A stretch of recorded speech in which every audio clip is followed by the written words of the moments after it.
My name is Megan. I was an elementary school teacher for 15 years. I decided to leave teaching to focus on building my business. I had fears and doubts circling around my head, and Shannon has helped me work through these fears and doubts and believe in myself more. Shannon has helped me grow and explore this new business opportunity. I am so grateful for her guidance and support. I would highly recommend her to anyone looking for a reliable, compassionate, kind, knowledgeable coach. Hey there, welcome to day 3 of my Career Clarity mini series.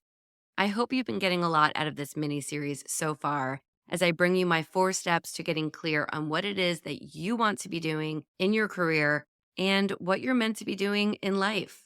I made it in a way where it's bingeable to listen to and also gives you actionable steps that you can use right now. So I hope you've been taking notes and kind of formulating your strategy so that when this series is done, you can take action and start moving along on your career transition journey. If you missed the first few days of this mini series, don't worry. You can go back and check out episode 104 and 105 to catch up. In episode 105, we discussed the first step in achieving career clarity, and that is to follow what lights you up. It's really all about going back to your why. Now, today, it's on to step 2. Hey, you, are you feeling stuck, desperate for a career change, or thinking of starting a business, but you're just not sure how to make your first move? I'm television producer turned career coach Shannon Russell, and this is the Second Act Success Career Podcast. This is where you will not only get the career advice you've been craving, but you'll get tips from career and business experts, along with inspiration from others who have made a career transition to find second act success. Let's get started. All right, step number 2 towards career clarity is assess your skills. Now, let's size up your skills because we all are humble people. Do not be humble because when you're assessing your skills, I need you to make a list of all of your skills. And I'm talking everything from what you currently do to what you've done in the past, maybe things that you've done in college, any skills at all, whether it's managing people, oh, I run the budget, I organize presentations, I order the catering for our events, I do the schedule for the employees at my 9 to 5, whatever it is, write those skills down. Once you have those skills all written down, consider any strengths, communication, problem solving, leadership, any kind of accomplishments and accolades that you've had over the time as well, whether it's at this current position or in your past.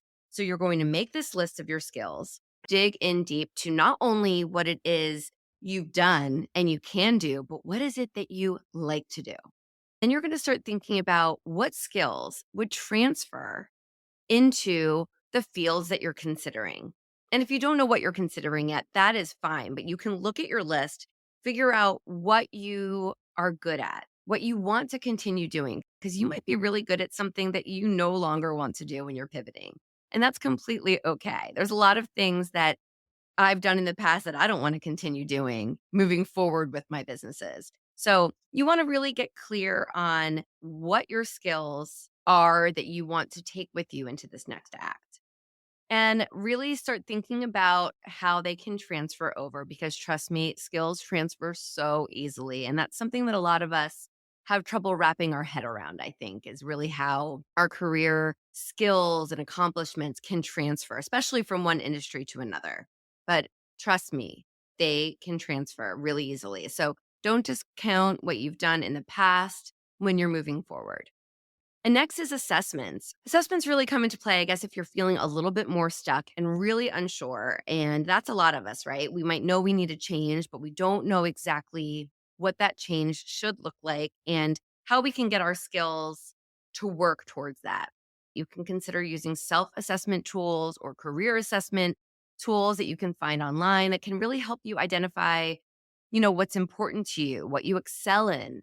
I am certified as a UMAP coach. That is one type of assessment that really takes in the Clifton Strengths Finders of what your strengths are, your personality, your values, your skills, your most preferred skills, your least preferred skills. UMAP is my favorite in a sense for so many reasons, but really it's because it really takes every aspect of your personality, your values, your purpose, your skill set, and it aligns what you should be moving towards. It doesn't tell you, oh, just move over here because you'd be good at it. No, do you want to be doing that work? So it really aligns a map that is suited for you. I've had clients who go, wow, this has just assured me that I'm on the right path. Or they might get it and have clarity and say, oh, you're right. I am really good with computers. Maybe I can use that in this new industry in this capacity. So, assessments can be a really valuable tool for you to kind of look in deep, realize what it is that you are more aligned to, and it can give you a better overall picture of where you should move. If you're interested in more on UMAP, feel free to contact me. If you're interested, I'll definitely give you more information on that assessment. Hey, my friend, it's Shannon. If you have been enjoying this Career Clarity mini series, then I invite you to join me inside my brand new program, the Second Act Accelerator.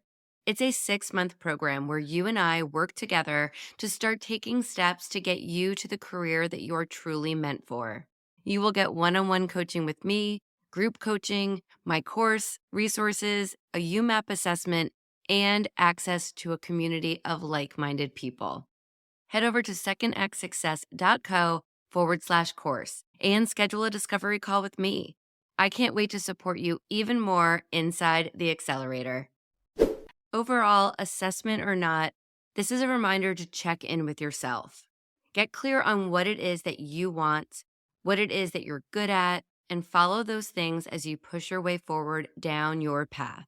I don't know about you, but oftentimes we downplay our achievements. We downplay the skills and our experience that we've had in the past because we think or we feel it's just not important enough to others. So I want to stop you right there if you are guilty of feeling this way. Sometimes when I talk with clients, they will downplay their strengths or even say, oh, I used to work in retail, but I shouldn't put that on my resume. They'll take past experience and dismiss it because it's not important to where they are now, or they don't think it's important in the role that they're going to move towards. And I'm always quick to say no, because your experience is your experience and never underestimate it. Working in retail, to use that as an example, is something that one of my clients brought up as not being important. And she wanted to take that off of her resume. She had it down at the bottom. It was something she did as one of her first jobs outside of college while she was looking for her corporate job. She wanted to take it off of her resume because she felt like it didn't look professional and it didn't fit into the direction she was now moving into. I had to explain that, especially retail experience, since we're talking about that now, it always looks good on a resume. It's always a plus because it shows that you can deal with customers. You can react fast to questions or stresses that might arise, because they often do in retail, and that you can take responsibility for your work and the business, storefront, or restaurant that you're working at.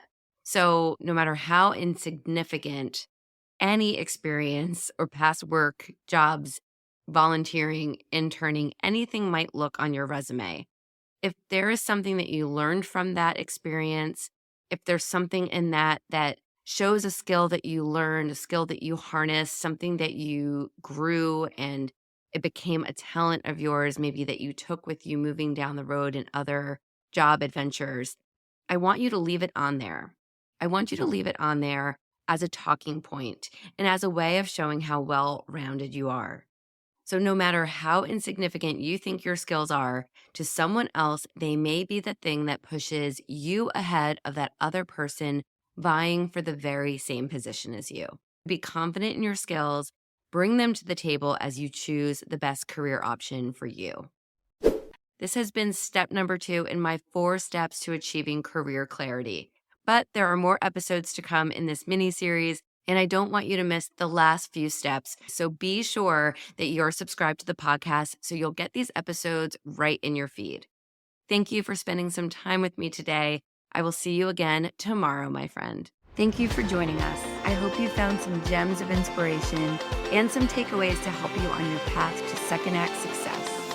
To view show notes from this episode, visit secondactsuccess.co. Before you go, don't forget to subscribe to the podcast so you don't miss a single episode. Reviews only take a few moments, and they really do mean so much. Thank you again for listening. I'm Shannon Russell, and this is Second Act Success.